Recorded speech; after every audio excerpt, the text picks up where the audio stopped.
जी हाँ नाज़रीन, drama serial शेर की नेक्स्ट आने वाली एपिसोड में आप देखेंगे कि इधर अहद अपने बाप के आते ही बोलना शुरू कर देता है, जिस पर बदर ज़मान कहता है तुम्हारा दिमाग तो नहीं ख़राब हो गया, क्या ओल फोल बक रहे हो। जिस पर अहद कहता है आपने एक तो मेरी शादी मरजान जैसी बूढ़ी औरत से करवा दी है और ऊपर से उसने मुझे अपना गुलाम समझ लिया है। जिस पर बदर ज़मान कहता है कि खुश हो जाओ, तुम्हारी ये गुलामी चंद दिन की रह गई है। जिस पर वो कहता है सच कह रहे हैं ना आप, क्या मतलब है, वो मेरे बच्चे की माँ बनने वाली है और आप कह रहे हैं कि गुलामी चंद दिन की है। जिस पर बदर ज़मान कहता है मैंने बंदोबस्त कर लिया है तमीना भाभी का, जैसे ही उनकी आवाज़ बंद होगी तो ये सारे हवेली के लोग हमारे कब्जे में आ जाएंगे। बस एक वही तो पढ़ी लिखी है और वही भाई की वसीयत के बारे में भी सारे मामला डील कर रही हैं। जब वही नहीं रहेंगी तो शेर का तो वैसे भी कुछ अता पता नहीं है। जिस पर कहता है अहद आप शेर की फिक्र कीजिए बच जाए कि ए तहमीना चची की। जिस पर वो कहता है पहले मैं उनका इंतज़ाम कर लूँ, फिर मैं शेर को भी ढूंढ निकालूंगा। उसको ढूंढना मेरे लिए कोई भी बड़ा काम नहीं और मैं जानता हूँ कि ये सारा का सारा किया धरा वजाहत का है।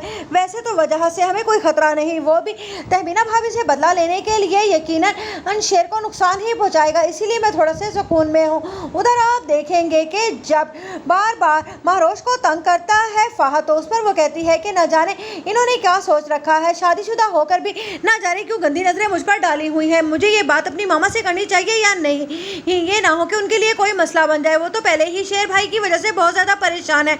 बस यही सोचकर हर बार महरोश अपना मुँह बंद कर लेती है और इधर फहर की नज़रें मुसलसल ही महरोश पर जमी हुई हैं। उधर फजर कहती है कि न जाने मुझे समझ नहीं आ रही है अपने बाप की खुशी देखूं या फिर शेर की ज़िंदगी। अगर मैं एक तरफ अपने बाप की खुशी देखती हूँ तो मुझे शेर की मौत नज़र आती है और अगर मैं शेर की ज़िंदगी देखती हूँ तो अपने बाप का गुस्सा और जलाल। मुझे अपनी माँ की भी फिक्र है, ये ना हो कि मेरे किए की सज़ा मेरी माँ को मिले, क्योंकि फजर अपने बाप की बातें सुन लेती है कि वो कहता है साफ साफ के तुम कुछ भी कहो लेकिन मैं शेर से बदला लेकर रहूँगा, क्योंकि मुझे तहमीना बेगम से ही बदला लेना है। उधर आप देखेंगे कि जब कहती है समरा फजर से कि मुझे ऐसा क्यों लग रहा है कि तुम वजाहत भाई की बातों में आ जाओगी, तो उस पर कहती है फजर आपको ऐसा लगना नहीं चाहिए, क्योंकि आप जानती हैं ना कि मैं अपने पेशे से कोई भी गद्दारी नहीं कर सकती हूँ। मैं एक डॉक्टर हूँ और मैं शेर का इलाज अच्छे से करूँगी और मैंने उसकी माँ से भी तो वादा किया है ना कि मैं एक दिन शेर को बिल्कुल ठीक करके हवेली में वापस भेज दूँगी। उधर रईस और मलकों की